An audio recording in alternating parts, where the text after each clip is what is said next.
गोविंद जी को प्रणाम करके अपने धाम को चले गए।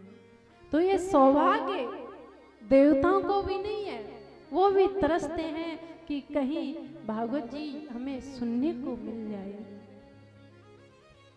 गोविंद की इतनी प्यारी लीला हमको सुनने को मिल जाए।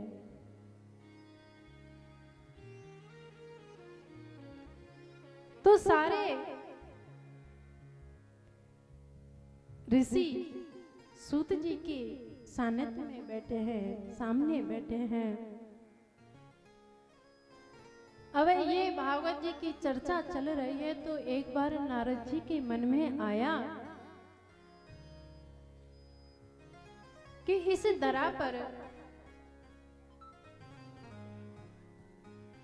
ऐसी प्यारी गोविंद की लीला है, इतनी प्यारी गोविंद जी की कथा है, सब भक्त सुनते हैं, सारे ऋषि अपने ध्यान में रहते हैं, तपस्या में रहते हैं, तो क्यों ना मैं भी इस दरा पर जाऊं और जाकर के सबका दर्शन करूं। तो नारद जी दर्शन करने के लिए आए।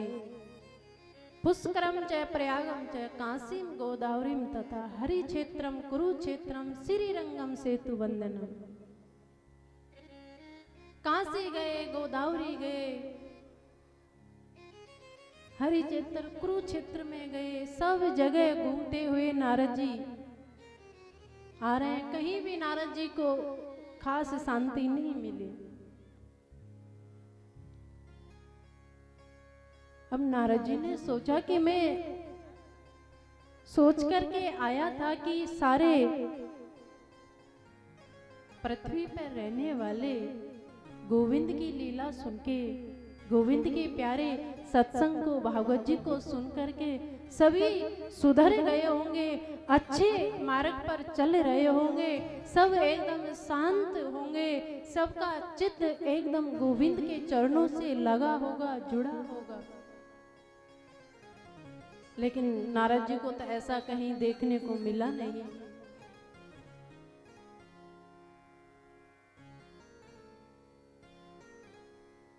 तो नारद जी घूमते हुए जैसे ही वृंदावन की ओर आए, तो वृंदावन में जैसे ही आए तो नारद जी को परम आनंद मिला, परम सुख मिला। वृंदावन में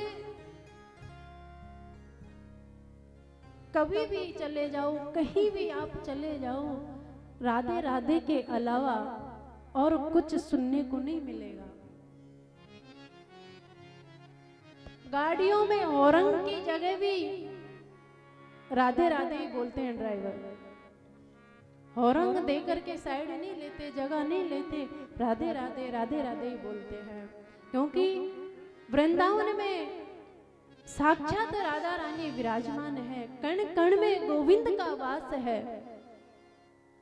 वृंदावन में आप कभी गए होंगे, जैसे ही छठीखरा से वृंदावन की ओर प्रवेश करते हैं तो मन में अपने आप एक उल्लास, एक अपने आप एनर्जी, अपने आप एक उमंग से आ जाती है कि हम एक धाम में आए हैं, गोविंद के पास आए हैं। कितनी भी थकान हो, जैसे ही बिहारी जी के सामने जाते हैं तो सारी थकान दूर हो जाती है। अच्छे अच्छे ऋषि वेश बदल करके जमीन पर पड़े रहते हैं, वृंदावन की रज में रहते हैं, बस यमुना जल पानी पीते हैं और यमुना के किनारे बैठे रहते हैं। यमुना महारानी कल कल छल छल करती हुई बहती है, उसको देखते रहते हैं, परिक्रमा लगाते हैं। मिल गया सुख, ठीक है, खाने को नहीं मिला तो भी ठीक है, लेकिन मन में इतनी खुशी रहती है कि हम वृंदावन में हैं। और ये बात सत्य है, वृंदावन जैसी भक्ति, वृंदावन जैसा आनंद और कहीं मिलने वाला नहीं है। तो हम वृंदावन कौन कौन गए हैं? आपसे तो ज्यादा दूर नहीं है। अरे चलो कुछ तो गए, लेकिन अब भागवत सुन के और मन में ये बैठा लेना कि गोविंद की कथा सुनी है तो गोविंद के हमें दर्शन भी करना है। सब एक बार वृंदावन जाकर के आना। वृंदावन में गलियों को मत देखना, आश्रम घर कोठी बंगला को भी मत देखना, बस वृंदावन में वृंदावन की रज को देखना है। वृंदावन की रज में कण कण में पत्ते पत्ते पर व्यक्ति में पशु पक्षी में गोविंद का वास है। गोविंद दिखाई देंगे, वहां से आने का मन नहीं करेगा। सभी वृंदावन जाने का तो मन हो ही रहा है, तो वृंदावन मन से चलते हैं सभी ताली बजाते हुए।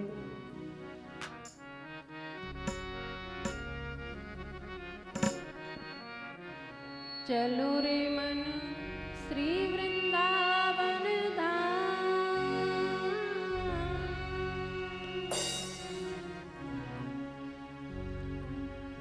चलो रे मन श्री वृंदावन धाम, रटेंगे राधे राधे नाम, मिलेंगे कुंज विहारी ओढ़ के, मिलेंगे कुंज विहारी ओढ़ के कामरकारी। लेकिन ऐसे नहीं मिलने वाले जैसे आप ताली बजा रहे हैं, सभी उत्साह के साथ में।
सफल बनाएंगे, परिक्रमा कर जीवन सफल बनाएंगे।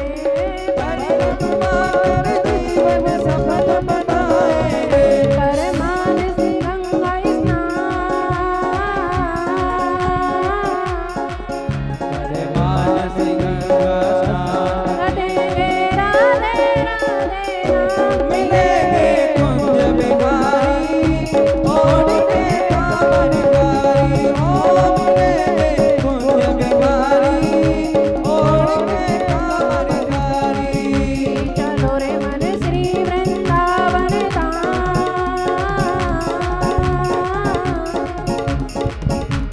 चलो रे मन श्री वृंदावन धाम, रटेंगे राधे राधे राम।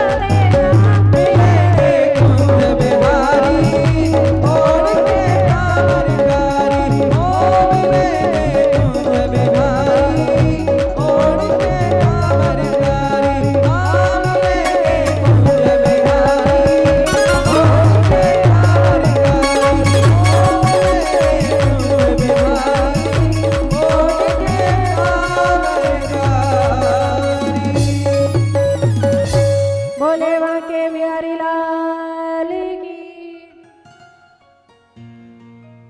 बस एक ही बाबा में भक्ति जगी है। हमारे बाबा तो ऐसे सोचते हैं कि ताली बजाने का काम तो मैयाओं का है, हम काहे को ताली बजाएं।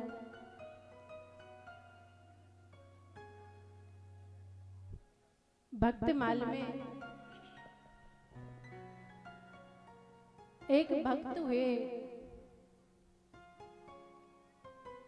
अकंचन नाम था। तो उनकी कथा सुनने की लगन लालसा इतनी थी कि वो कथा में बैठ जाते सबसे पीछे, जहाँ कोई हल्ला ना हो, किसी से डिस्टर्ब ना हो, ऐसे आकर के व्यास जी आते उससे पहले ही आकर के एकांत में बैठ जाते थे। पूरी कथा आराम से एक आसन से बैठ करके कथा सुनते थे। भगवान के प्रति बड़ा प्रेम, बड़ा भाव था। चारों तरफ भक्त की चर्चा होने लगी कि कथा के प्रति इसके जैसी और किसी की भी नहीं है।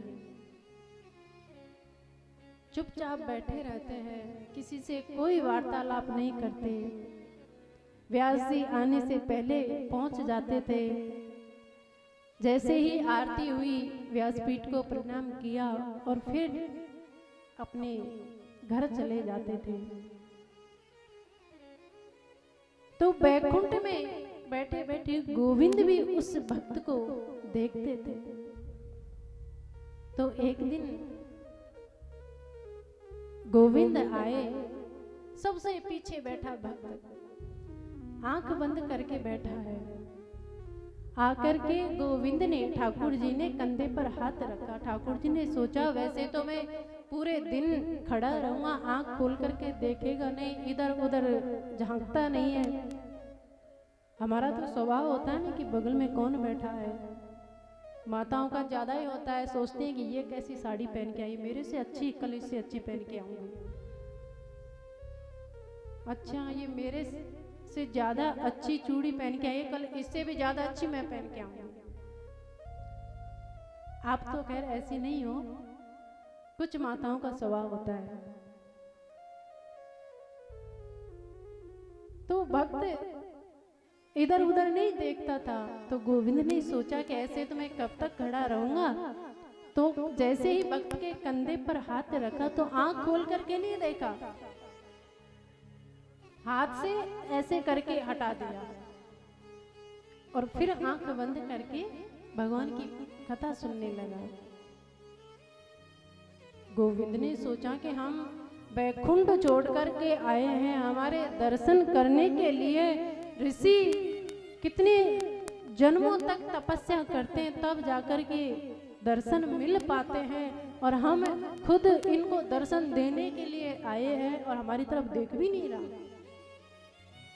थोड़ी देर गोविंद खड़े रहे तो गोविंद ने सोचा कि मैं बगल में हूँ, सामने अगर चतुर्भुज रूप में दर्शन दूंगा ना तो ये तुरंत खुश हो जाएंगे, दर्शन कर लेंगे। तो ठाकुर जी सामने आए और सामने आकर के दोनों कंधे पकड़े और ऐसे करके हिलाया, आंख खोली, देख लिए, दर्शन कर लिए, ठाकुर जी के चतुर्भुज रूप में दर्शन दिए।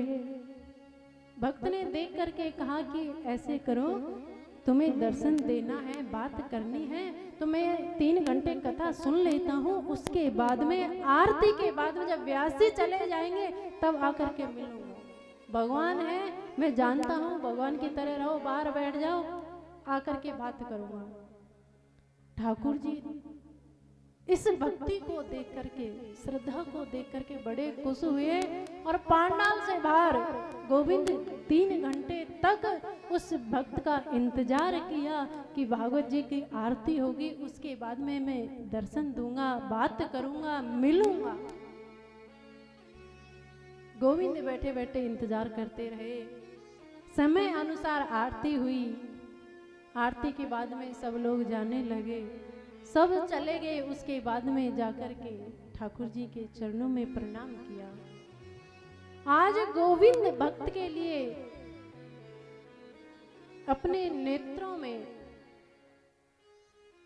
आंसू आ गए और गले से लगा लिया। शायद अगर तू मेरे को तुरंत देख लेता, मेरे चरणों से लिपट जाता तो मैं पता नहीं इतना खुश होता या नहीं होता। हो सकता था कि मैं वहां से अंतर्ध्यान होकर के चला जाता, लेकिन भागवत के प्रति तुम्हारा प्रेम, तुम्हारी लगन, तुम्हारी श्रद्धा, तुम्हारी भक्ति को देख करके मैं बड़ा खुश हुआ और मैं ये तुम्हें आशीर्वाद देता हूँ कि ऐसी ही लगन तुम्हारी सदा बनी रहेगी, लगी रहेगी। ऐसे भक्त हुए अकिंचन भगत। तो हमारा मन का स्वभाव होता है, इसको जहां कहीं लगाते हैं वहां लग जाता है, लेकिन ये मन भागवत जी में, भगवान की भक्ति में, भगवान के भजन में, भगवान के कीर्तन में लगने में बड़ा संकोच करता है। क्यों? क्योंकि हम प्रयास जितना परिवार के लिए करते हैं, जितना बिजनेस करने के लिए करते हैं, जितना परिवार चलाने के लिए करते हैं, उतना प्रयास हम भगवान की भक्ति करने के लिए नहीं करते। मन का स्वभाव है इधर उधर भागने का, लेकिन ठान लो मन में कि हमारा भी ये पक्का निश्चय है, पक्का स्वभाव हमने भी बना लिया। मन तू कहाँ भागेगा, कहाँ जाएगा? तू जहां जाएगा वहां से पकड़ करके गोविंद के चरणों में लगाऊंगा। जिस दिन भाव मन में यही आ जाएगा कि गोविंद के अलावा इस दुनिया में मेरा कोई नहीं है, तो ऐसे ही नारद जी महाराज गोविंद का ध्यान करते हुए जैसे ही वृंदावन में आए, वृंदावन में आकर के बड़े आनंद पूर्वक वृंदावन की गलियों में, ब्रज की गलियों में घूमने लगे, वीणा बजाने लगे, नारायण नारायण करना भूल गए, राधे राधे करने लग गए नारद जी। नारद जी के मन में आया कि चलो यमुना स्नान करते हैं। नारद जी यमुना की ओर गए, घूमते घूमते वीणा लेकर के कीर्तन करते हुए। तो नारद जी ने एक दृश्य देखा, तत्रास्तरीयम मया दृष्टम, एक ऐसा अद्भुत दृश्य देखा। एक बूढ़ी, 2 बूढ़े पुरुष और एक जवान युवती को देखा। देख करके वापिस यमुना जी की तरफ जाने लगे। तो जैसे ही उस युवती को पता लगा कि कोई संत है और संत मेरे को देख करके वापिस मुख मोड़ करके जा रहे हैं, तो उस युवती ने आवाज लगाया, भोवो साधो क्षणम तिष्ठ मन चिंता नाशया दर्शनम तब लोकस्य सर्वथा गहरम परम। हे महाराज, हे बाबा, आप कहाँ जा रहे हो? आप जैसे संत के दर्शन करने मात्र से जीव का कल्याण हो जाता है, सारी दुख सारी व्याधियां मिट जाती हैं। और ऐसे दुख के समय में आप मुझे कहाँ छोड़ करके जा रहे हो?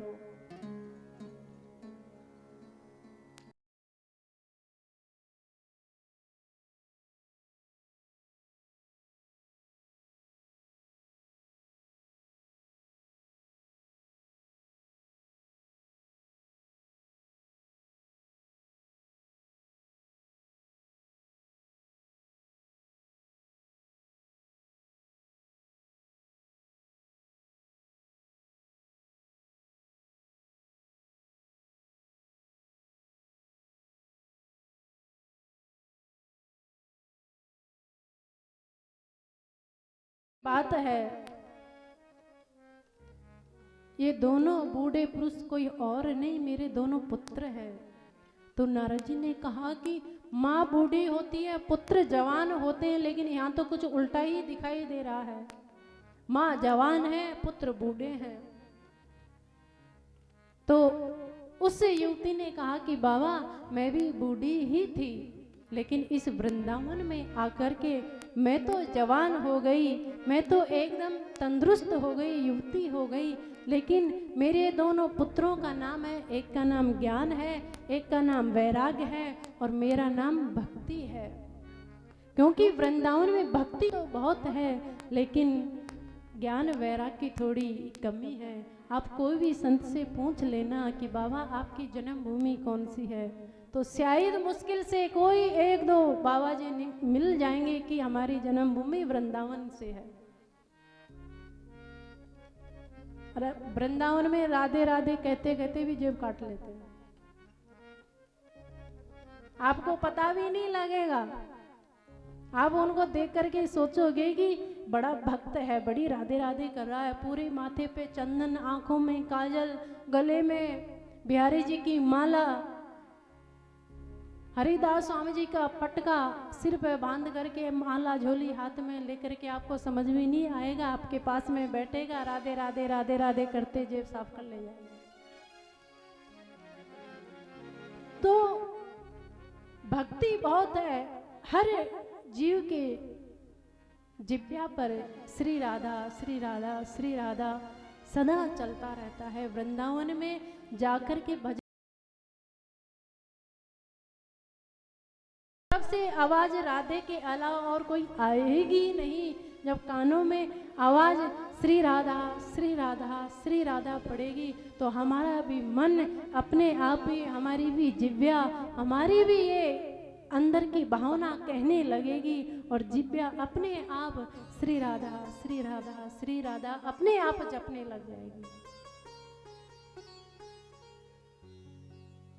जब भक्ति भी दुखी होती है, तो उसका निवारण एक संत, एक सद्गुरु ही करते हैं। आज व्रज में, वृंदावन में भक्ति महारानी है, लेकिन बड़ी दुखी है, हृदय में बड़ा खेद है, बड़ी पीड़ा है कि मेरे ज्ञान वैराग्य दोनों पुत्र बुढ़ापे में पड़े हैं, ऐसी जर्जर अवस्था में हैं, तो माँ को इससे बड़ा और कष्ट क्या होगा।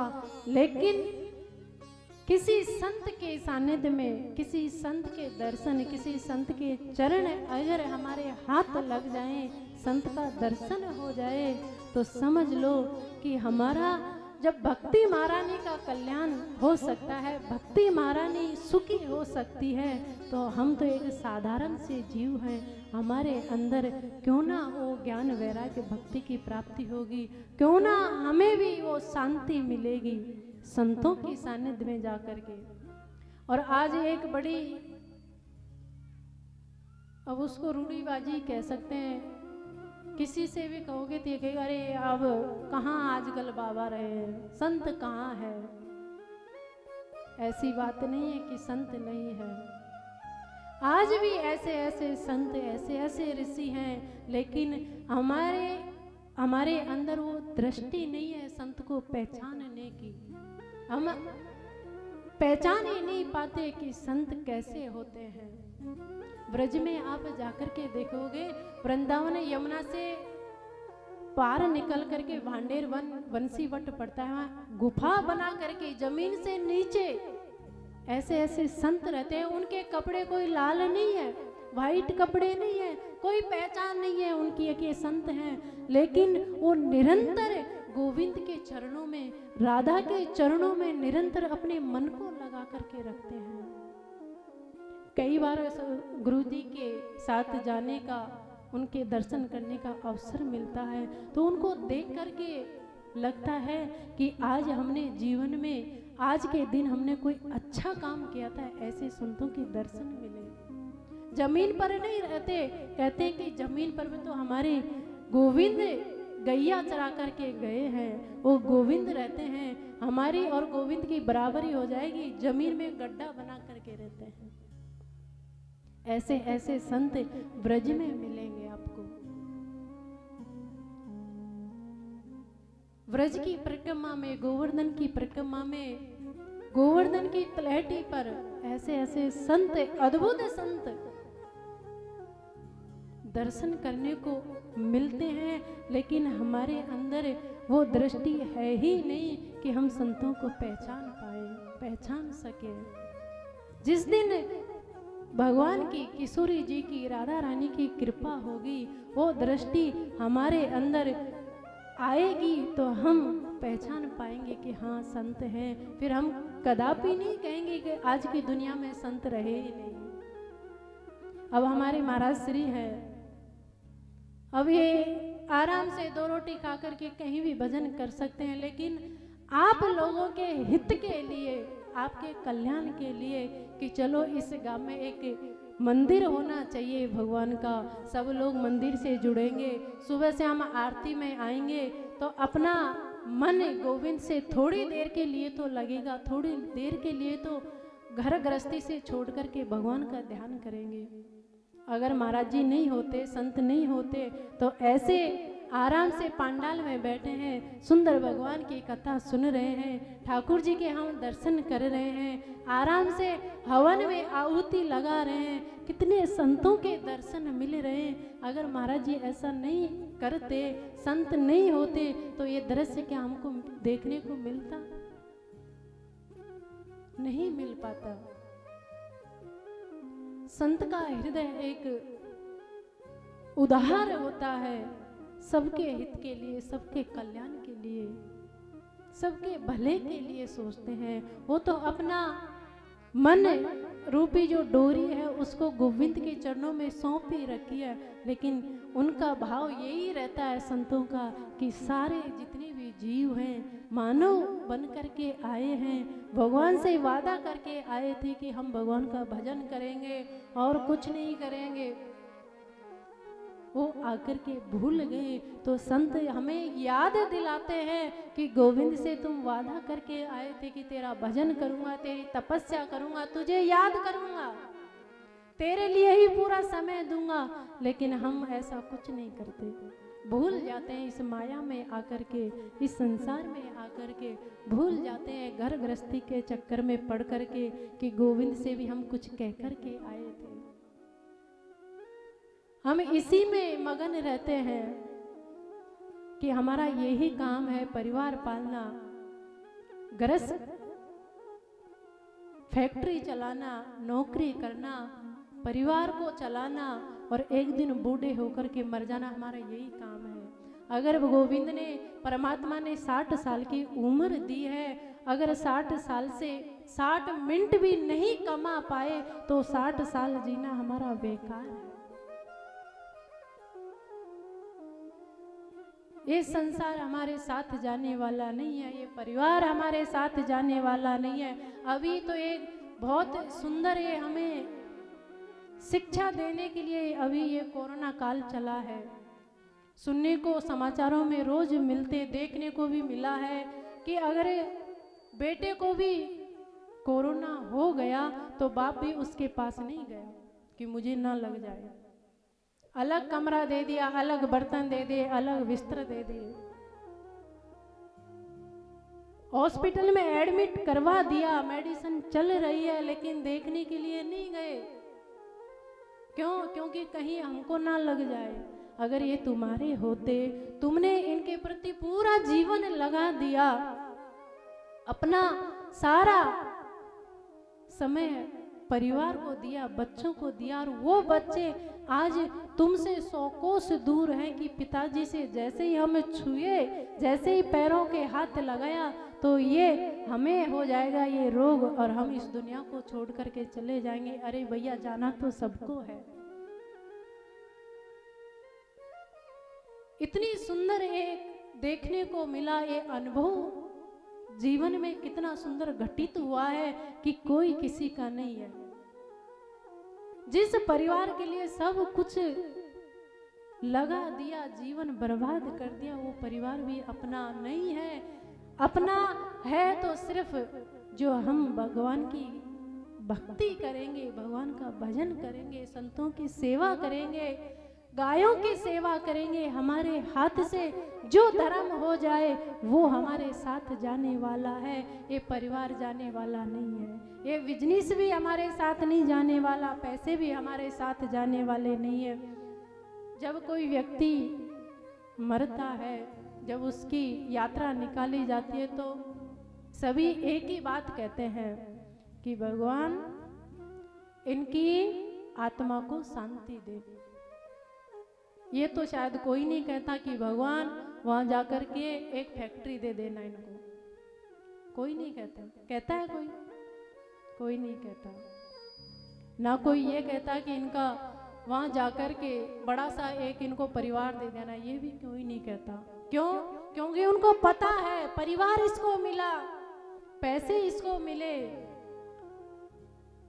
गाड़ी घोड़े भी इसको मिले, बिजनेस भी इसको मिली, लेकिन इसको शांति नहीं मिली। बचपन में सोचते हैं कि बड़े होकर के हम भजन करेंगे, फिर शांति से कोई दिक्कत नहीं है। अब तो माँ बाप डांटते हैं, फटकारते हैं, जबरीन हमको स्कूल भेजते हैं। वो बचपन जाकर के जवानी आ जाती है, फिर भी यही सोचते हैं कि अब तो परिवार को चलाना, कमाना हमारा काम है, माँ बाप की सेवा करना, पत्नी को संभालना, बच्चों को संभालना, खेत को संभालना, नौकरी को संभालना, यही हमारा काम है। बस बुढ़ापे में शांति से रहेंगे, आराम से भजन करेंगे। वो जवानी भी निकल जाती है। अब जैसे ही बुढ़ापा आता है, अब बुढ़ापे में कोई शांति मिलती है? बुढ़ापे में तो नाती पोता सुनते नहीं है, एक गिलास पानी नहीं देते तो शांति कहाँ से मिल जाएगी? वो बुढ़ापा भी ऐसे ही चला जाता है। अंतिम में भगवान के पास भी दुखी मन से भगवान के पास चला जाता है। तब जाकर के सब मिल कर के कहते हैं कि भगवान इनकी आत्मा को शांति दे। बड़ा सबको वैराग्य होता है कि एक दिन ऐसे ही हमको जाना है, लेकिन ये याद जब तक उस यात्रा में रहते हैं तब तक तो ये वैराग्य रहता है। जैसे ही वहां से बाहर निकले, आकर के स्नान किया और सारा वैराग्य पानी के साथ में बह कर के चला जाता है। कथा सुनत मुर्दा जलत, होत तुरंत वैराग्य। और ऐसी प्रीति जो बनी रहे तो मिल जाए भगवंत। हम कई कथा सुनते हैं, भगवान की बड़ी प्यारी कथा सुनते हैं तो मन करता है कि बात तो बिल्कुल सही है, बात 100% सही है, भगवान का भजन करना चाहिए।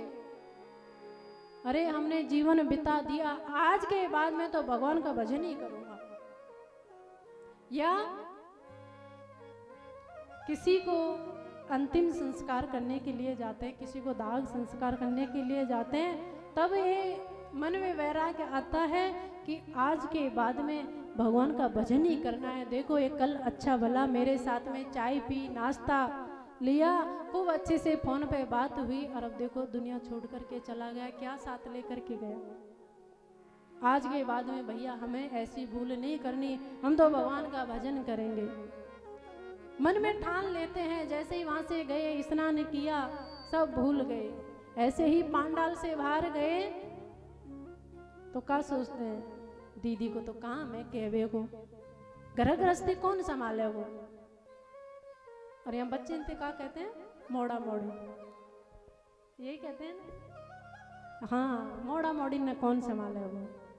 लेकिन जिन बच्चों के अगर माँ बाप नहीं होते ना, तो वो बच्चे भी पलते हैं, वो बच्चे भी पढ़ते हैं, उनका भी पेट भरा जाता है, वो बच्चे भी आराम से अपना परिवार, अपना जीवन यापन करते हैं। एक खामा खाई हम एक सिर पर वजन लेकर के घूमते हैं कि भैया हमारे घर में तो मेरे अलावा पत्ता भी नहीं हिलता, ये हमने ये मान रखा है।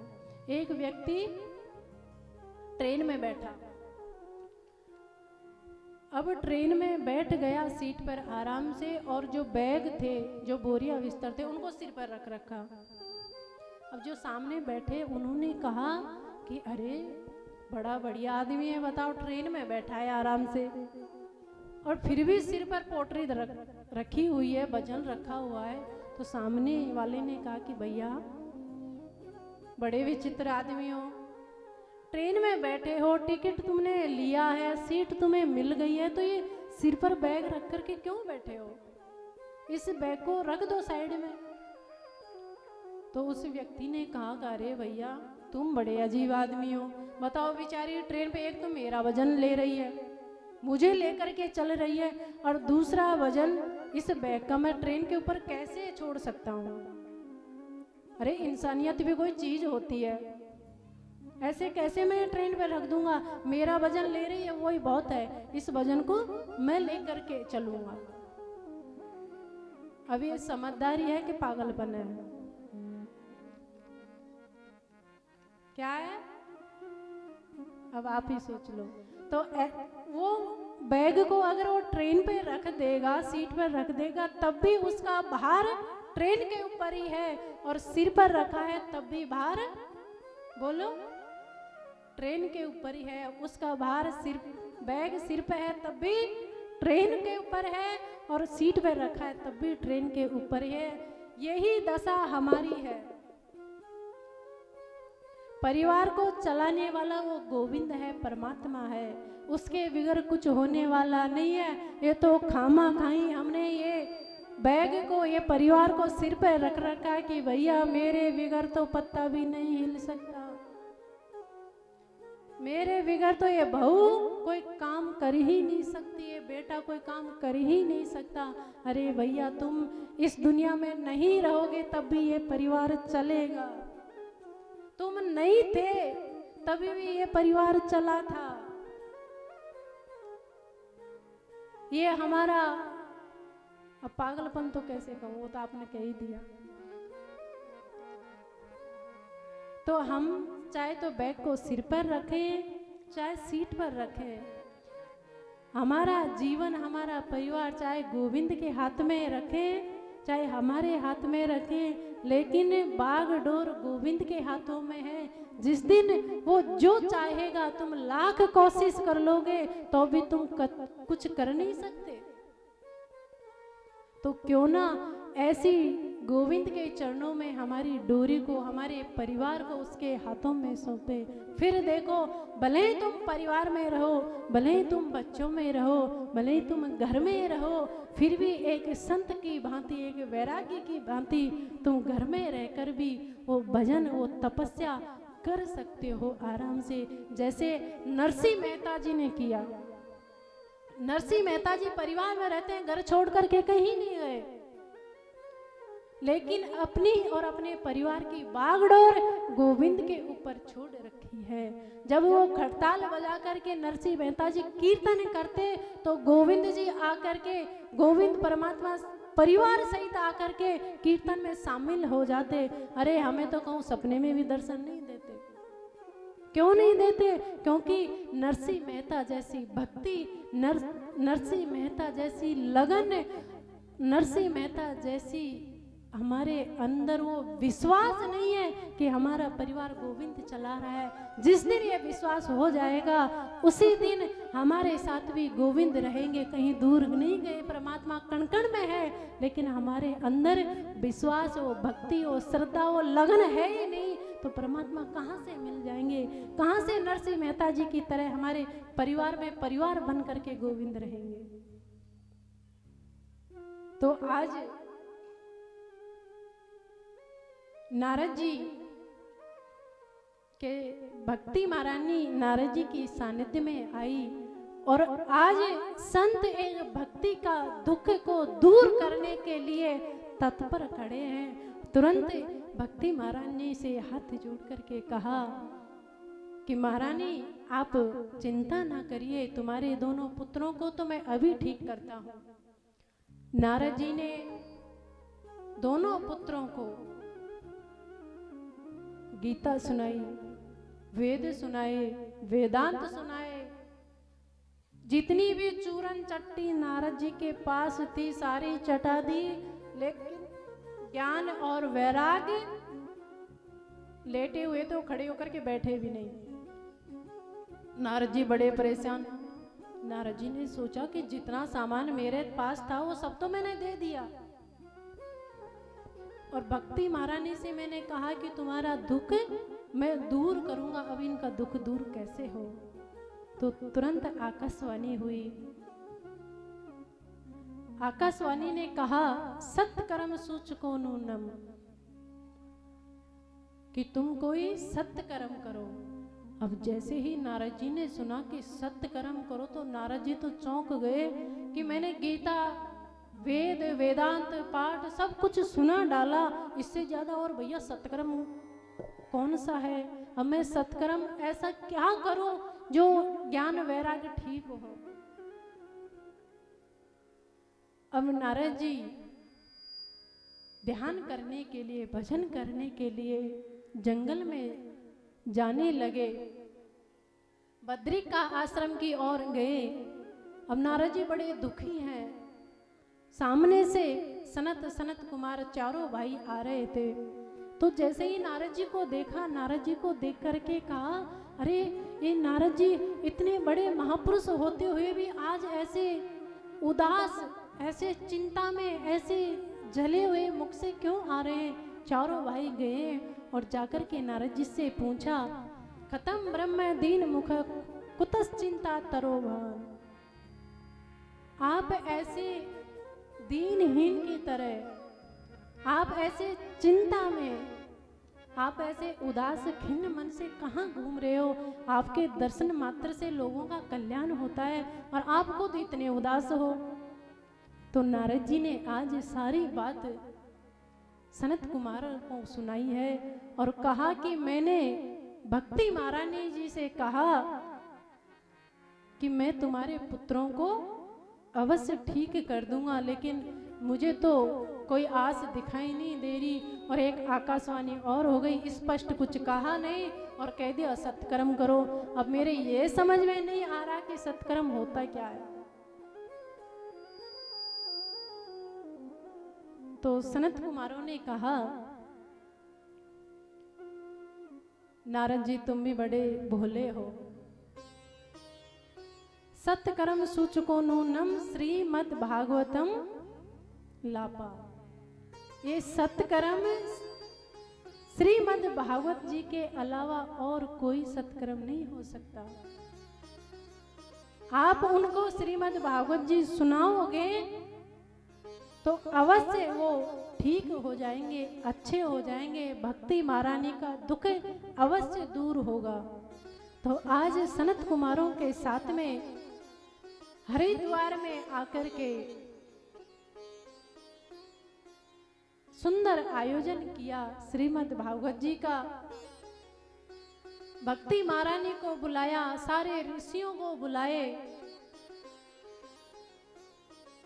और आज सनत कुमारों ने नारद जी को बिठा करके सुंदर भागवत जी का आयोजन रखा। भागवत जी का गायन होने लगा, कीर्तन होने लगा। सब एकदम गोविंद के कीर्तन में मगन है। सब ताली बजा रहे हैं, कीर्तन कर रहे हैं और उन्हीं के मध्य में कीर्तन करती हुई, जोर जोर से ताली बजाती हुई अपने पुत्र ज्ञान और वैराग्य के साथ में आई है। भक्ति सुतौ तौ तरुणी कृत्वा प्रेमे के रूपा सहसा विरासित श्री कृष्ण गोविंद हरे मुरारी नाथेति नामान मुहुर वदंती। इस गायन को करती हुई, गोविंद के कीर्तन को करती हुई भक्ति महारानी कहाँ से आई, किधर से आई, किसी को कुछ पता नहीं लगा।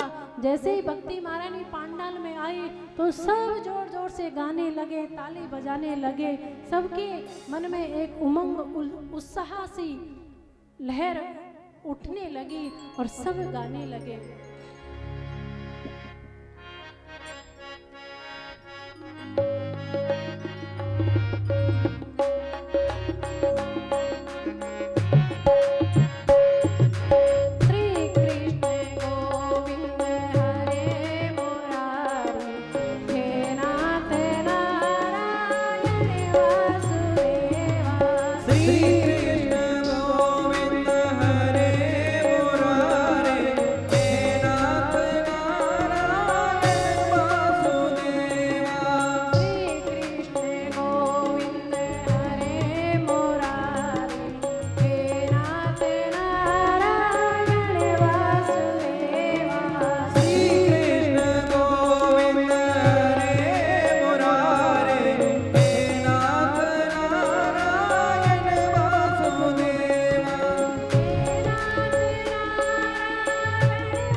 तो भक्ति महारानी अपने ज्ञान वैराग्य पुत्रों के साथ में आई और आकर के पूछने लगी कि मेरा स्थान कहाँ है। पांडाल छक भरा हुआ है, मुझे कहीं मेरा आसन दिखाई नहीं दे रहा, मैं कहाँ पर बैठूं। तो आज सनत कुमारों ने कहा कि महारानी आपका स्थान, जितने भी भक्त हैं जो भी कथा सुनने के लिए इस पंडाल में बैठते हैं, सबके हृदय में आपका वास है, आपका आसन है। तो भक्ति महारानी जितने भी भक्त बैठे हुए थे सब भक्तों के हृदय में जाकर के अपने आसन लगाया और सब भक्तों के हृदय में रहने लगी, वास करने लगी। तो सूत जी महाराज जी ने सौनकादि ऋषियों को ये प्रसंग सुनाया और इधर सनत कुमारों ने नारद जी को ये प्रसंग सुनाया। तो नारद जी ने कहा कि ये तो चलो भक्ति थी, ज्ञान वैराग्य था, हो सकता है कि कथा सुन करके इनको पुष्टि मिल गई हो, इनका ये दुख दूर हो गया हो। क्या ये कथा सुन करके कोई पापी व्यक्ति भी तर सकता है? तो तुरंत नारद जी से सनत कुमारों ने कहा के विशुद्ध वदंतु मह्यम। तो इधर सूत जी सौनकादि ऋषियों से कह रहे हैं, ये मानवा पाप कर्तस्तु सर्वदा सदा दुराचार रता विमार्गा क्रोधाग्नि दग्धा कुटलास कामना सप्ता यज्ञे न कलो पुनंति ते। ये मानवा पाप कर्तस्तु सर्वदा, जिस व्यक्ति ने, जिस जीव ने पूरे जीवन भर पाप कर्म किए हो, झूठ बोला हो, अन्याय की हो, पाप के अलावा उसने और कोई अच्छा काम किया ही नहीं, अगर वो भी इस श्रीमद् भागवत जी को 7 दिन अगर नेम से सुने, श्रद्धा से सुने, भावपूर्वक सुने, तो उसका भी कल्याण हो सकता है। ये मानवा पाप कर्तस्तु सर्वदा सदा दुराचार, जो व्यक्ति सदा बुरे कर्मों में, दूसरे के अवगुणों को देखने में सदा मगन रहता है। होती है ना, बहुत से लोगों की आदत होती है कि मैं क्या कर रहा हूँ, मेरे घर में क्या चल रहा है, उनको कोई मतलब नहीं, लेकिन पड़ोसी क्या कर रहे हैं, उनके घर में क्या चल रहा है, सारी खबर रखते हैं। अगर पड़ोसी के घर में कोई अच्छा काम हो गया, खुशी का काम हो गया, वो सारे घर वाले खुश हैं पड़ोसी वाले, तो बस वो व्यक्ति अपने आप ही जल जल के मर जाता है कि इनके घर में खुशी क्यों है। तो अगर ऐसा व्यक्ति भी आकर के श्रीमद् भागवत का पान करे, विधि पूर्वक 7 दिन तक कथा सुने, तो ऐसे व्यक्ति का भी कल्याण हो जाता है। क्रोधाग्नि दग्धा कुटिलास्य कामना, जो निरंतर क्रोध रूपी अग्नि में जो जलता रहता है, वो भी अगर भागवत जी सुने तो उसका भी कल्याण हो सकता है। कैसा भी व्यक्ति आ जाए, वृक्ष के नीचे कैसा भी व्यक्ति आकर के बैठे तो उसको छांव तो मिलेगी, चाहे वो पापी हो, चाहे वो पुण्य आत्मा हो, चाहे वो चोर हो, चाहे डाकू हो। वो पेड़ के नीचे बैठेगा तो उसको शीतलता अपने आप आए ही आएगी। वो पेड़, वो वृक्ष कभी भी ये नहीं देखता कि ये पापी है, ये चोर है, इसको मैं शीतलता नहीं दूंगा। पेड़ कभी नहीं सोचता। उसके नीचे आकर के जो बैठता है उसको सुकून मिलता है, उसको शीतलता मिलती है, उसको छांव में बैठने का आनंद मिलता है। अब कोई व्यक्ति गर्मी में दूर बैठा हो और सोचे कि पेड़ चल करके मेरे पास आए तब जाकर के मुझे शीतलता प्रदान करे, तो ऐसा तो संभव नहीं है। तो ऐसे ही जो भी इस कथा पांडाल में आकर के कोई भी आकर के बैठ जाए, भावपूर्वक बस मन को गोविंद के चरणों में, माँ राधा रानी के चरणों में सौंप दो और गोविंद से प्रार्थना करो कि मेरे से कुछ नहीं आता, आप जाने, आपका काम जाने। मैं बस इस पंडाल में आकर के बैठ गया, मेरी नैया तुम्हारे हाथ में है, मेरे हृदय में भक्ति को देने वाले तुम हो, मेरे विकारों को दूर करने वाले गोविंद तुम्हारे अलावा कोई नहीं है। इस भाव से आकर के अगर पंडाल में बैठोगे तो निश्चित ही हमारा कल्याण अवश्य हो ही जाएगा और गोविंद से प्रेम, गोविंद से प्रीति हमारी निश्चय हो ही जाएगी। लेकिन सच्चे भाव से, सच्ची लगन से, शुद्ध हृदय से आकर के बस पंडाल में बैठ जाइए। तो ऐसे पापी व्यक्ति भी अगर मुक्त हो सकते हैं, उनका भी पाप दूर हो सकता है, उनका भी कल्याण हो सकता है, तो हमारा तो कल्याण गोविंद कर ही देंगे। तो सभी भावपूर्वक रोज बस ये सोचो कि हम गोविंद के पास जा रहे हैं। ये मत सोचो मंदिर में जा रहे हैं, महाराज जी ने हमको बुलाया नहीं, महाराज जी तो हमसे बात भी नहीं करते, अरे उनके भक्त हैं उन्हीं से तो बात करते, हम काहे को जाए, हम क्यों जाए। नहीं भैया, संत कभी भी भेदभाव नहीं करते, कथा कभी भी भेदभाव नहीं करती। बस संत की सानिध्य में, भागवत की सानिध्य में, भगवान की सानिध्य में जो कोई आता है उसका कल्याण ही कल्याण है, उसका सदा कल्याण है, उसके परिवार का सदा कल्याण है। तो कभी भी ये सोच करके मत रह जाना घर पर कि हमें तो न्योता नहीं आया, हमें तो बुलावा नहीं आया, महाराज जी ने हमसे बोला नहीं है, कथा में कैसे जाए। तो आज सूत जी महाराज सोनकादि ऋषियों को एक कथा सुना रहे हैं। अत्रेति कीर्ति यस्यामा इतिहासम पुरातनम। एक आत्मदेव नाम का ब्राह्मण, सुंदर परिवार है, रोज का ब्राह्मण का काम है, रोज नित्य कर्म क्रिया करते हैं, सभी यजमानों के यहाँ जाते हैं, जो भी काम होता सब आराम से पंडित जी करते हैं। अब धीरे धीरे पंडित जी की आयु बढ़ने लगी, बड़े सुशील स्वभाव के पंडित जी हैं, गोविंद के चरणों में खूब प्रेम है, लेकिन ठीक विपरीत उनकी पत्नी है, नाम है धुंधली। जब तक धुंधली दो चार घरों में झगड़ा नहीं करवा देती, सास बहू में झगड़ा नहीं करवा देती, तब तक तो उसको पानी भी हजम नहीं होता था, रोटी तो बहुत दूर की बात है।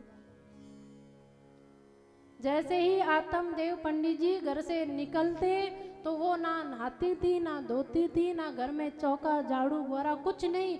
जैसे ही निकले सोचते कंटी कटी बस गई पड़ोस में, जाकर के सास की बहू के पास, बहू की सास के पास झगड़ा करा के, उनमें खटपट करा के फिर शांति से बैठती थी। हाँ, अब तसल्ली मिली। एक बार दो पति पत्नी थे, तो बड़े लड़ते थे वो, काफी समय हो गया लड़ते लड़ते।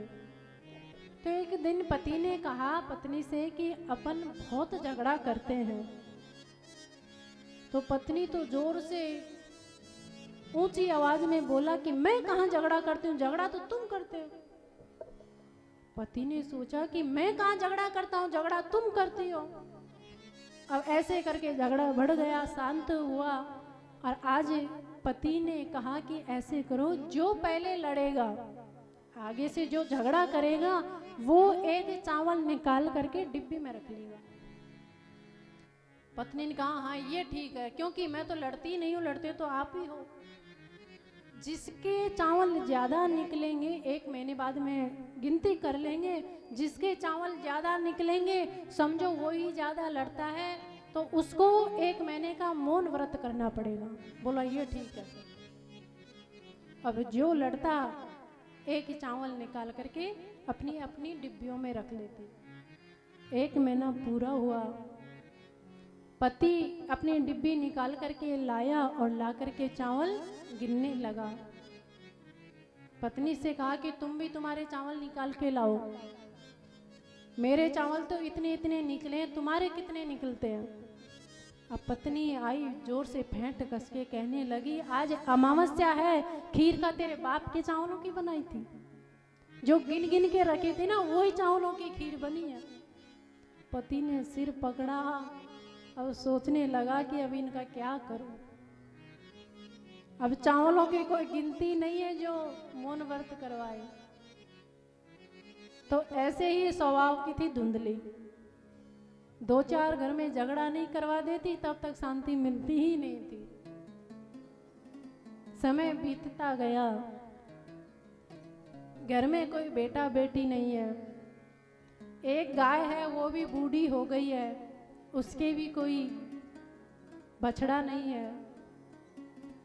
आंगन में तुलसी का पौधा है वो भी सूख ही जाता है, 2-5 दिन में फिर नया पौधा लगाते फिर सूख जाता है।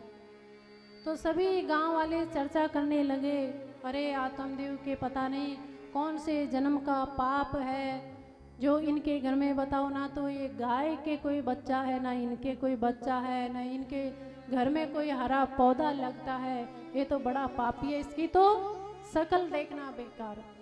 आत्मदेव जी ऐसे सुन सुन के बड़े दुखी, बड़े परेशान, एक दिन दुखी होकर के घर से बाहर निकल गए। सोचने लगे कि इस शरीर को रखने से क्या फायदा, इस शरीर का मैं त्याग करूंगा, जंगल में जाऊंगा। और जंगल में आत्मदेव जी निकल पड़े। अब जैसे ही आत्मदेव जी गए, पेड़ के नीचे बैठ गए, सोच रहे हैं, मन में विचार कर रहे हैं कि मैं कैसे मरूं। बगल में पानी का तालाब है, इसमें डुबकी लगाऊं कि पेड़ पे चढ़ कर के गिरूं, कैसे गिरूं। इतने में ही एक संत निकल के जा रहे थे। अब जैसे ही संत को देखा तो संत की तरफ दौड़ करके जोर जोर से रोने लगा। अब जैसे ही आत्मदेव जी जोर जोर से रोने लगे तो संत ने सोचा कि पता नहीं, चेहरे पे बड़ा तेज है, सिर पर सिका है, जनेऊ भी है, कोई लगता है कोई विद्वान ब्राह्मण है, तो हो सकता है कि भगवान की याद में ये रो रहा हो, जाकर के इनसे बात करें। जैसे ही आत्मदेव जी के पास गोविंद आए, संत आए और संत ने आकर के पूछा तो आज आत्मदेव जी फूट फूट के रोने लगे, चरणों में लेट गए, कहने लगे संत से कि मुझे या तो कोई ऐसा आशीर्वाद दो, ऐसा कोई वरदान दो कि मेरे घर में कोई संतान हो जाए। अगर आप आशीर्वाद नहीं दोगे तो मैं आपके चरणों में सिर पटक पटक कर मर जाऊंगा। संत ने काफी समझाने का प्रयास किया। मुंचा ज्ञानम प्रजा रूपम बलिष्ठा कर्मणो गति। तुम बड़े अच्छे ब्राह्मण दिखाई पड़ते हो, आप जानते हो कि जो हमारे जीवन में हम परिवार के लिए, तुम जो बच्चों के लिए रो रहे हो, मर रहे हो, अपना जीवन समाप्त कर रहे हो, ये सब मोह माया की बात है, इनमें कोई लेना देना नहीं है। तुम चलो मेरे साथ भगवान का भजन करना, गोविंद का भजन करना। अगर ज़्यादा ही तुम्हें पुत्र की कामना है, संतान की कामना है, तो गोविंद को पुत्र बना लो। बेटी की इच्छा है तो माँ राधा रानी को बेटी बना लो। क्या है संसार के बेटा, क्या संसार की बेटियाँ। तो लेकिन आत्मदेव जी के कुछ समझ नहीं आया कि तुम बाबा क्या जाने कि जब बच्चे तोतली भाषा में आवाज लगाते हैं तो कितना आनंद आता है। मुझे तो आशीर्वाद चाहिए पुत्र प्राप्ति का, नहीं तो मैं तुम्हारे चरणों में अपना प्राण त्याग दूंगा। संत ने खूब समझाने का प्रयास किया। संत ने हस्त रेखाएं देखी, मस्तिष्क रेखाएं देखी, तो ब्राह्मण से कहा कि तुम्हारे एक नहीं, दो नहीं, 7 जन्म तक तुम्हारे कोई संतान होने वाली नहीं है। 7 जन्म बदी होता पुत्र नहीं बचा, नहीं बचा। तुम्हारे एक नहीं, दो नहीं, तीन नहीं, 7 जन्म तक तुम्हारे कोई पुत्र होने वाला नहीं है। अब तो आत्म देव जी ने जोर से चरण पकड़ लिए संत के और जोर जोर से रोने लगा कि मुझे तो आशीर्वाद देना ही पड़ेगा। पीछे पड़ गए। संत ने दुखी मन से फल निकाल करके दिया। सोचा कि अब फल दे ही रहा हूं तो दुखी होकर के क्यों दूं। संत तो बड़े दयावान होते हैं। तो आज फल निकाला झोली से और निकाल करके आत्म देव जी के हाथ में रख दिया, आशीर्वाद दिया और आत्म देव जी से कहा कि जाकर के अपनी पत्नी को खिला देना। आपके अवश्य सुंदर पुत्र होगा, अच्छा पुत्र होगा, भक्त पुत्र होगा। ऐसे आशीर्वाद देकर के संत तो चले गए। आत्म देव जी खुश होकर के दौड़े दौड़े घर में आए और आकर के पत्नी के हाथ में फल दिया और कहा कि लो ये फल खा लेना, संत का आशीर्वाद है। बिल्कुल ये आशीर्वाद कभी विफल नहीं होता, जरूर हमारे घर में पुत्र की प्राप्ति होगी, संतान होगी, तुम ना लेना। और संत ने कहा था कि रोज ना करके भोजन करें, पाठ करें, गीता पढ़ें और तुलसी में जल दे, गाय को भी रोटी दे और अपने मन को बड़ा शांत रखे, भगवान की प्यारी प्यारी कथा सुने तो तुम्हारे घर में सुंदर पुत्र होगा। तो आज बहुत खुशी का दिन है, तुम इस फल को नहा धो करके पूजा करके खा लेना। अब धुंधली तो धुंधली, आत्म देव जी से तो कह दिया कि ठीक है महाराज खा लूंगी। अब स्नान भी कर लिया और स्नान करके फल को लेकर के बैठ गई। सोचने लगी कि पता नहीं कौन से बाबा जी से फल लाए हैं, खा लूंगी तो क्या होगा। अगर मेरे इस फल खाने से गर्भ में पुत्र का आह्वान हो गया तो पेट बड़ा हो जाएगा। अगर कभी घर में चोरी हो गई तो भागूंगी कैसे, आग लग गई तो मैं तो जलकर मरी ही जाऊंगी। और मैंने तो सुना है कथा में कि ध्रुव जी महाराज तो 12 साल तक पेट में रहे हैं, अगर ऐसा हो गया तो मैं तो मरी ही जाऊंगी। अब यही दुना पुनी में आंगन में बैठी बैठी लगी रही, लेकिन फल को खाया नहीं। उसी समय धुंधली की बहन आई और बहन को सारा समाचार ये सुनाया। अब धुंधली जैसी है वैसी उसकी बहन हो गई। धुंधली ने कहा कि अरे बहना तुम काय को चक्कर में पड़ रही हो, ये तो हमारे जो जीजा है ना ये वैसे ही है, इनकी बातन में कोई सार नहीं है, तुम इस फल को मत खाओ। देख तुम्हारे घर में धन की कमी नहीं और मेरे बच्चों की कमी नहीं। ऐसे गुरु मैं गर्भवती हूँ, मेरे जैसे ही पुत्र होगा मैं गांव में कह दूंगी कि पुत्र होते ही जन्म लेते ही मर गया और उस पुत्र को मैं रातों रात तुम्हारे पास पहुंचा दूंगी। धुंधली ने कहा कि बहना वो तो ठीक है, लेकिन ये फल को क्या करूं या कहां ले जाऊं। तो बहन ने सलाह दी कि इस फल को ऐसे करें, अगर इस फल में इतनी शक्ति है तो गाय को खिला दे। तेरी गाय भी तो बांझ है, उसने भी अभी कोई बच्चे को जन्म नहीं दिया, तो उस गाय को खिला दे, अगर इतनी शक्ति उस गाय के भी हो जाएगा। बोला ये सलाह ठीक है। दोनों बहनों ने मिल करके उस फल को गाय को खिला दिया। समय आने पर धुंधली के बहन के पुत्र हुआ, उस पुत्र को रातों रात पहुंचाया। कुछ समय बाद उस गाय ने भी सुंदर एक पुत्र को जन्म दिया। गाय के कान जैसे उस बच्चे के कान है, गाय जैसे कान है और वो बहन का बच्चा भी है। दोनों का नामकरण संस्कार हुआ। गाय के जो पुत्र हुआ था उसका नाम गोकर्ण ने रखा और धुंधली का जो बेटा था, पुत्र था, उसका नाम रामदेव रखा। लेकिन तुरंत धुंधली ने कह दिया कि क्या नाम रखा, मैं ये नाम रखने वाली नहीं हूं। अरे 9 महीने मैंने पेट में रखा, तुम्हारा नाम आत्मदेव, इसका नाम रामदेव, ऐसे कैसे चलेगा। दुख मैंने पाया, नाम तुमसे मिलता जुलता। अरे मैं नाम रखूंगी, मेरे बेटा का नाम रहेगा धुंधकारी। आत्म देव जी ने कहा कि जैसी तुम्हारी इच्छा माता वो ही रख लो देवी जी। अब एक का नाम गोकर्ण और एक का नाम धुंधकारी हो गया। धुंधकारी बड़ा हुआ, बड़ा स्वभाव का उद्दंडी था, बड़े बूढ़ों को बड़ा दुखी करता, छोटे बच्चों को मार पीट करता। थोड़ा बड़ा हुआ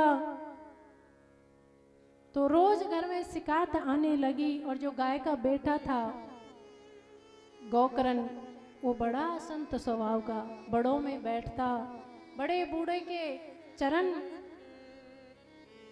छू करके आशीर्वाद लेता, सुबह शाम माँ बाप की सेवा करता, गाय की सेवा करता, संतों की सेवा करता। बड़ा संत स्वभाव, शांत स्वभाव है। निरंतर गोविंद के चरणों में मन निरंतर लगा के रखते गोकर्ण जी। और इधर ये धुंधकारी आए दिन कोई ना कोई 2-5 शिकायत तो आ ही जाती थी घर पर। अब बड़े आत्म देव जी परेशान, घर में वैश्याए धुंधकारी ले आया, माँ बड़ी दुखी, सारे घर का धन बर्बाद हो गया, धीरे धीरे सारे बर्तन भी घर के बिक गए। माँ बड़ी परेशान, माँ को एक दिन मार पीट करके कुएं में डाल दिया, माँ भी मर गई। पिताजी आत्मदेव जी जंगल में बड़े दुखी मन से गांव से बाहर कुटी बना करके रहने लगे। 5-5 वैश्या है, रोज चोरी करके लाता। एक दिन किसी राजा के घर में चोरी की तो बहुत सारा धन धुंधकारी लेकर के आया। वैश्याओं ने सोचा कि राजा के घर से चोरी करके लाया, निश्चित ही ये पकड़ा जाएगा और खामेखा हम और फंसेंगे। तो 5 वैश्याओं ने मिल करके उस धुंधकारी का आज जीवन यात्रा समाप्त की और उसी के घर में गड्ढा खोद करके वहां पर ही गाड़ करके 5 बंटवारा करके चली गई। गोकर्ण जी तीर्थ यात्रा में है, उनको जैसे ही सूचना मिली तो उन्होंने भी गया में धुंधकारी के नाम से श्राद्ध कर दिया। काफी दिन बाद में गोकर्ण जी अपने गांव आए, आकर के गांव में देखा कि पिताजी बड़े दुखी हैं, बड़े परेशान हैं। तो आज पिताजी को भी गोकर्ण जी ने उपदेश दे करके जंगल में भजन करने के लिए भेजा है। घर में आकर के रहने लगे। रात में जैसे ही सोए तो धुंधकारी बहुत भयंकर प्रेत बना और प्रेत के रूप में आकर के गोकर्ण के सामने रोने लगा। जोर जोर से रोने लगा तो आत्म देव जी ने, गोकर्ण जी ने कहा कि भाई तुम कौन हो, इतने जोर जोर से क्यों रो रहे हो? तो धुंधकारी ने कहा कि भैया मैं तुम्हारा भाई हूँ धुंधकारी, मैं बड़ा परेशान हूँ, बड़ा दुखी हूँ, बड़ा कष्ट पा रहा हूँ। मुझे इस प्रेत योनि से कैसे छुटकारा मिले, कैसे मुक्ति मिले? तो आज गोकर्ण जी ने उसको आश्वासन दिया और कहा कि तुम्हें भी अवश्य मुक्ति का कोई ना कोई मैं उपाय ढूंढूंगा। और सुबह उठे और उठ कर के सूर्य भगवान को जल अर्पण किया, सूर्य भगवान को नमस्कार किया। सारे गांव वालों से मिल करके आज गोकर्ण जी ने एक बड़े बूढ़ों की सभा बुलाई और सभा बुला करके सबसे बात की और बात करके श्रीमद् भागवत जी की कथा आरंभ की। अब वो धुंधकारी प्रेत है। अब प्रेत कैसे बैठे? तो एक हरा बांस लिया 7 गांठ का और हरा बांस को भागवत जी के सामने गाड़ दिया और उस प्रेत को बुला करके उस बांस में बिठाया। जैसे ही पहले दिन की कथा हुई, एक ग्रंथि फट गई, दूसरे दिन की कथा हुई, दूसरी ग्रंथि फट गई। ऐसे करते करते पूरी 7 दिन में 7 ग्रंथि फट गई और आज धुंधकारी अपने दिव्य रूप में प्रकट हो गया और हाथ जोड़ करके गोकर्ण जी से कहने लगा कि भैया मैं आज बड़ा धन्य हुआ हूँ, श्रीमद् भागवत जी को सुन करके मुझे इतनी भयंकर योनि मिली थी, प्रेत योनि, उससे मुझे छुटकारा मिल गया। तुरंत एक विमान आया और आकर के उस विमान में बैठ करके गोकर्ण जी मोक्ष धाम को गए हैं। सारे श्रोता मिलकर के कहने लगे, अरे कथा तो हमने भी सुनी थी, हमारे लिए तो कोई विमान नहीं आया, अकेले धुंधकारी के लिए क्यों आया। फिर दोबारा कथा करवाई और दोबारा सबने कथा सुनी, विधि पूर्वक, नेम पूर्वक, और सबका कल्याण हुआ। सबका अपने हृदय में गोविंद का वास हुआ। सब गोविंद के धाम को, सब मोक्ष धाम को गए हैं। ऐसी है श्रीमद् भागवत। इसकी शरण में जो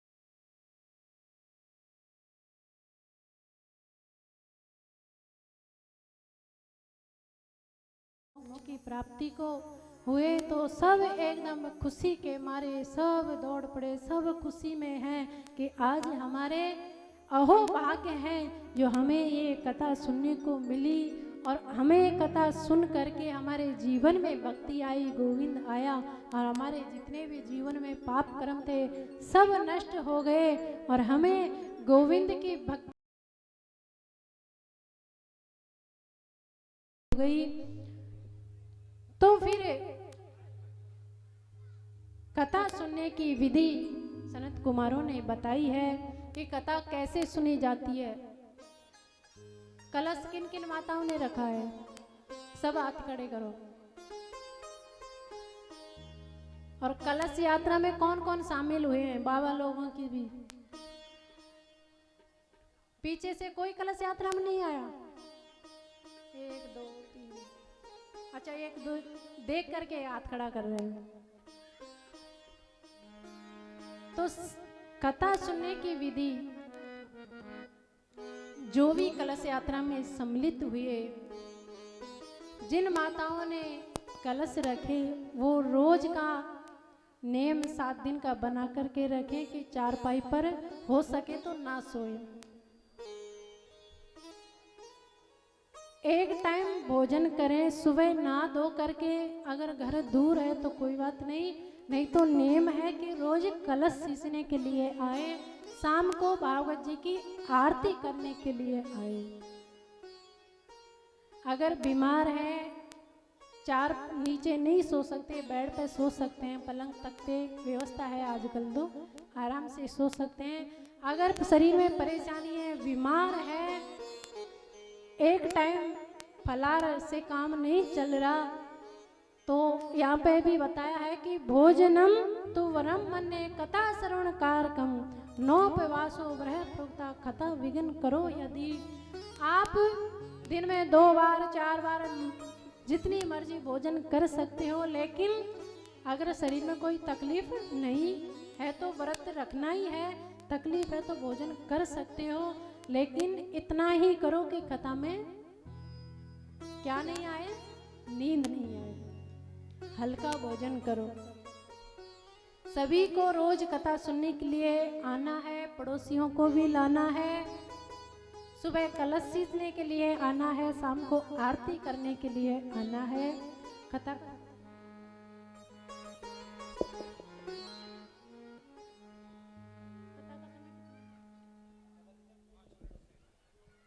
कथा का समय कितना होगा, क्योंकि हवन पे बैठते हैं तो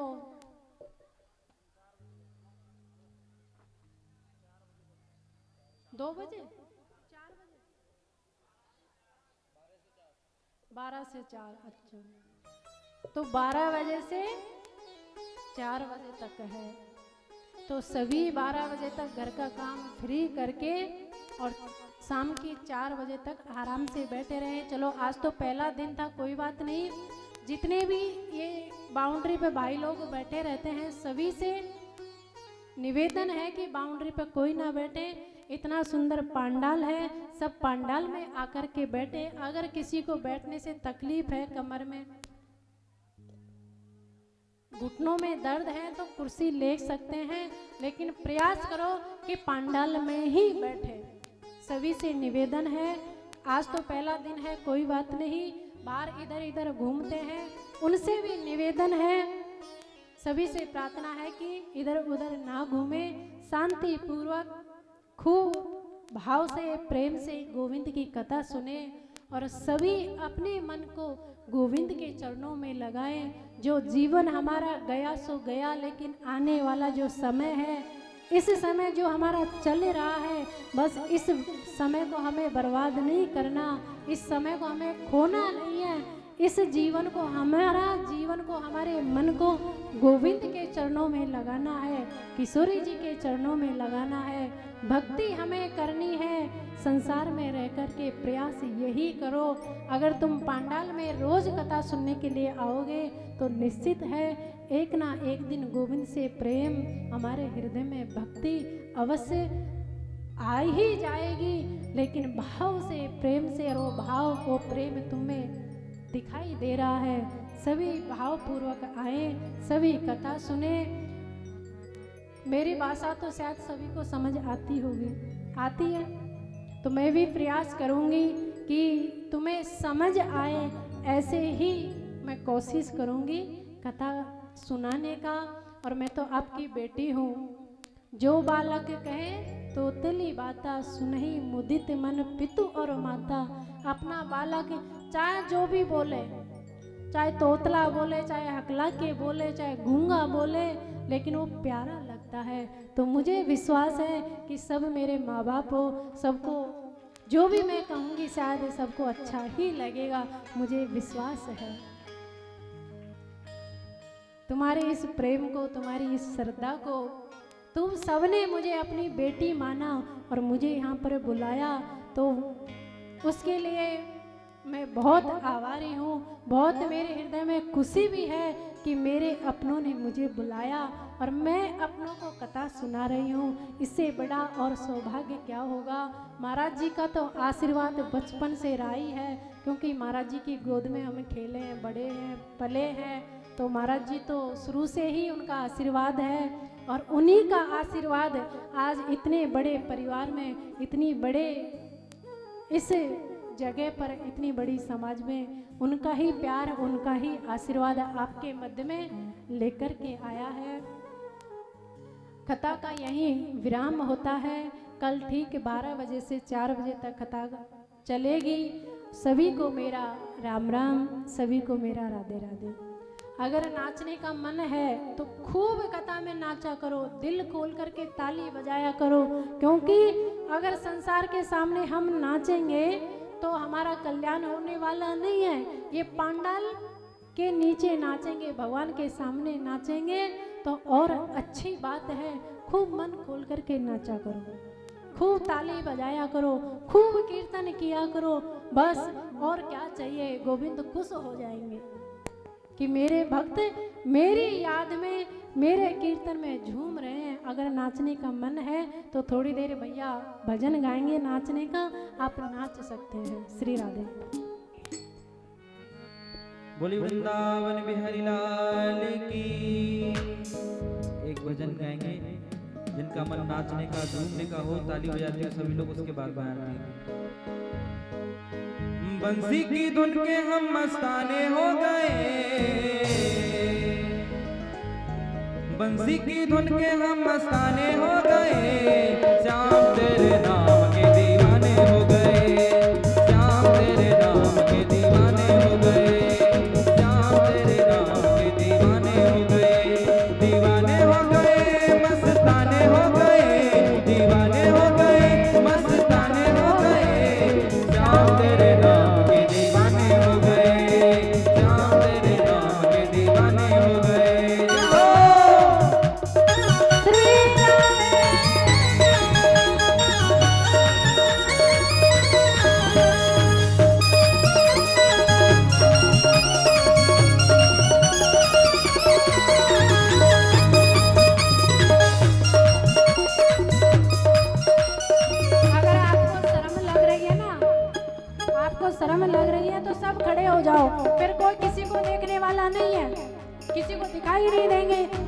भगवान को दिखाई देंगे। सब खड़े हो जाओ और सब जोर से श्री राधे जय बोले।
हो गया, मुरली वाला मेरा दिलदार हो गया। सावरी सूरत से ही प्यार हो गया, मुरली वाला मेरा दिलदार हो गया। चरणों में तेरे हम ठिकाने हो गए, चरणों में तेरे हम ठिकाने हो गए। श्याम तेरे नाम के दीवाने हो गए, श्याम तेरे नाम के दीवाने हो गए। दीवाने हो गए मस्ताने हो गए, दीवाने हो गए मस्ताने हो गए। श्याम तेरे नाम के दीवाने हो गए, श्याम तेरे नाम के दीवाने हो गए।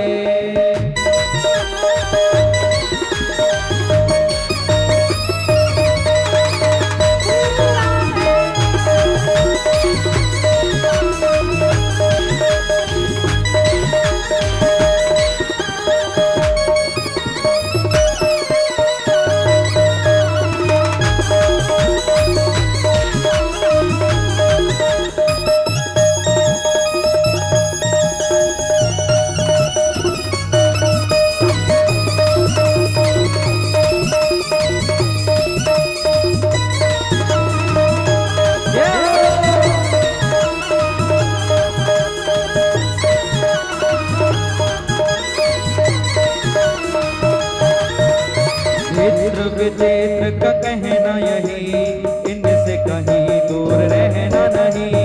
चित्र विचित्र का कहना यही, इनसे कहीं दूर रहना नहीं। जाने पहचाने क्यों बेगाने हो गए, जाने पहचाने क्यों बेगाने हो गए। श्याम तेरे नाम के दीवाने हो गए, श्याम तेरे नाम के दीवाने हो गए। दीवाने हो गए मस्ताने हो गए, श्याम तेरे नाम के दीवाने हो गए, श्याम तेरे नाम के दीवाने हो गए। बोली वृंदावन बिहारी लाल की। परीक्षित जी और गणपति जी आरती के लिए आगे आ जाए।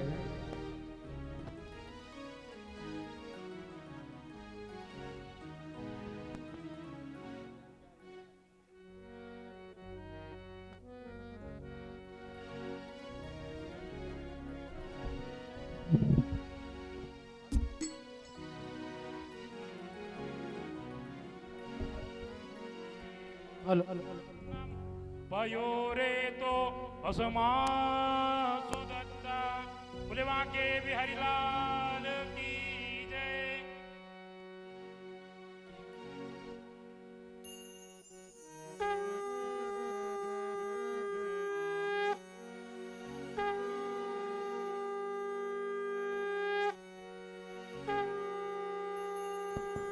श्यामा तेरी आरती, कन्हैया तेरी आरती, सारा संसार करेगा कर जोड़ के। श्यामा तेरी आरती, कन्हैया तेरी आरती, सारा संसार करेगा कर जोड़ के।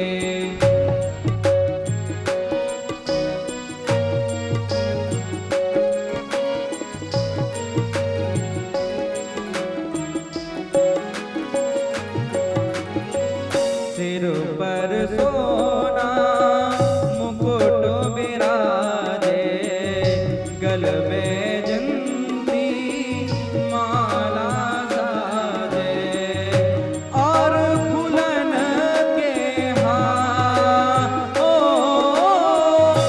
और फूलन के हार करेगा कर जोड़ के।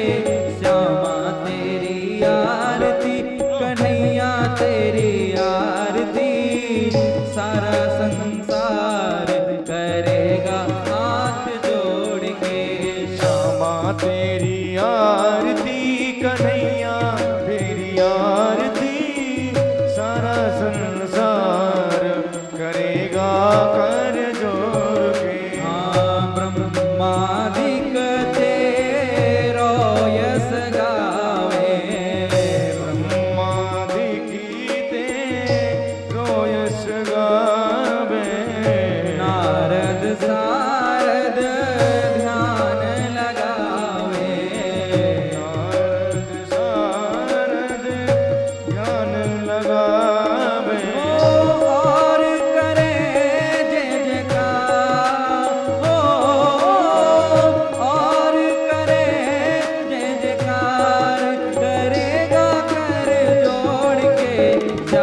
सहित जो आरती गावे, प्रेम सहित जो आरती गावे, श्री राधा माधव पद पावे, श्री राधा माधव पद पावे। हाँ बाणे सुयस अपार, हो बाणे सुयस अपार, करेगा कर जोड़ के श्यामा तेरी आरती, कन्हैया तेरी आरती, सारा संसार करेगा कर जोड़ के श्यामा तेरी आरती, कन्हैया तेरी आरती, सारा संसार करेगा कर जोर के।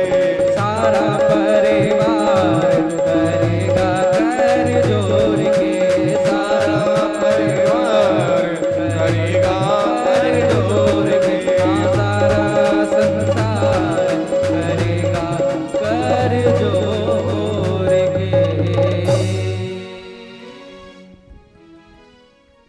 जलेन शीतलिः कर्णं पुष्पैः देवतादिवन्दनम् आरोग्यम् आर्तिः आत्मादिवन्दनं परमात्मादिवन्दनं हस्तौ प्रक्षाल्यः मन्त्र पुष्पाञ्जलिः ॐ जज्ञेनज्ञमयजं तदेवास्तानि धर्माणि प्रथमान्या सन्ना देहनाकं महिमानः सचन्त जत्र पूर्वेः साद्याः सन्ति देवाः हरिः ॐ राजाधिराजाय प्रसय्यसाहिने नमो वयं वै श्रवणाय कुर्महे शमे कामान् कामकामाय मह्यं कामेश्वरो वै श्रवणो ददातु कुबेराय वै श्रवणाय महाराजाय नमः ॐ विश्वातचक्षुरुतविश्वातो मुखो विश्वातो बाहुरुतविश्वात सपाता सं बाहुभ्यां धमति सं पाततरे ध्यावा भूमि जनयन् देव एकः हरिः ॐ एकदन्ताय विद्महे वक्रतुण्डाय धीमहि तन्नो दन्ति प्रचोदयात् हरिः ॐ तत्पुरुषाय विद्महे महादेवाय धीमहि तन्नो रुद्रः प्रचोदयात् हरिः ॐ नन्दनाय विद्महे यशोदानन्दनाय धीमहि तन्नो श्रीकृष्णः प्रचोदयात् नानासुगन्धिपुष्पाणि यथा कालोद्भवानि च पुष्पाञ्जलिर्मया दत्ता गृहाण परमेश्वर शांगाय सपरिवाराय साजुदाय शक्तिकाय सब्वाहनाय प्राणवर्षोत्तमाय नमः मंत्रसुपाञ्जलि समर्पयामि प्रदक्षिणा ओम जे तीर्थानि प्रचरन्ति त्रिकास्तानि गङ्गिणः ते खागुं सहस्रयोजने वदनवानि तन्मासि बोले भागवत महापुराण की, भागवत महापुराण की, बांके बिहारी लाल की, बांके बिहारी लाल की, राधा रमण सरकार की, राधा रमण सरकार की। धर्म की, धर्म की, अधर्म का, अधर्म का, प्राणियों में विश्व का, विश्व का, सत्य सनातन धर्म की, सत्य सनातन धर्म की, गौ माता की, गौ माता की, भारत माता की, भारत माता की। नमः पार्वती पतये हर हर महादेव शंभु। सर्वे भवन्तु सुखिनः, सर्वे सन्तु निरामया, सर्वे भद्राणि पश्यन्तु, मा कश्चित् दुःखभाग् भवेत्। ओम शांति शांति।